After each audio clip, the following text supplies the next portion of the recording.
இறைவன் எமக்கு தந்திருக்கின்ற கருவிகள் 3: உடல், மனம், புத்தி என்பன. இதில் உடல் ஸ்தூலமாக இருப்பதனால் எம்மால் பார்க்கக்கூடியதாக இருக்கின்றது. எமது சூக்ஷ்ம சரீரத்தில் 4 விடயங்கள் இருக்கின்றது: மனம், புத்தி, சித்தம், அகங்காரம் என்பன.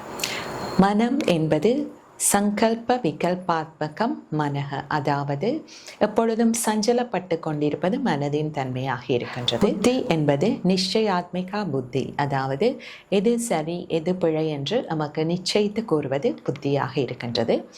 அடுத்ததாக சித்தம் என்பது இருக்கின்றது. இது நினைவாற்றல் என்று நாம் இதனை குறிப்பிடலாம்.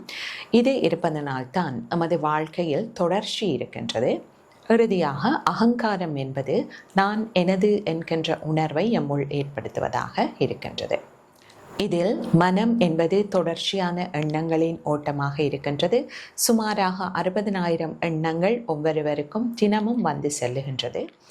எமது மனதில் விருப்பு வெறுப்புகள் எந்த அளவுக்கு அதிகமாக இருக்கின்றதோ அந்த அளவுக்கு மனதில் எண்ணங்கள் அதிகமாக இருக்கும். அது மட்டும் இல்லாமல் மனம் ராஜசீக தாமசீக குணங்களில் இருக்கும் போதும் எண்ணங்கள் அதிகமாக இருக்கும்.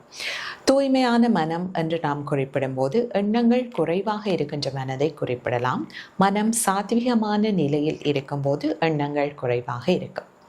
இந்த மனதை தூய்மைப்படுத்த நாம் என்னென்ன பயிற்சிகளை மேற்கொள்ளலாம் என்றால், ஒன்று, மானசீகமாக இறை நாமத்தை மீண்டும் மீண்டும் உச்சரிக்கும் போது மனம் தூய்மை அடையும்.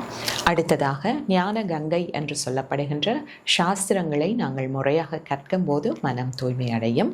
இது தவிர தார்மீகமான வாழ்க்கை முறை, பாத யாத்திரைகள் மேற்கொள்ளுதல், தினசரி பூஜை, தியானம் போன்றவற்றில் ஈடுபடுவதன் மூலமும் மனதை நாம் தூய்மைப்படுத்திக் கொள்ளலாம். நன்றி.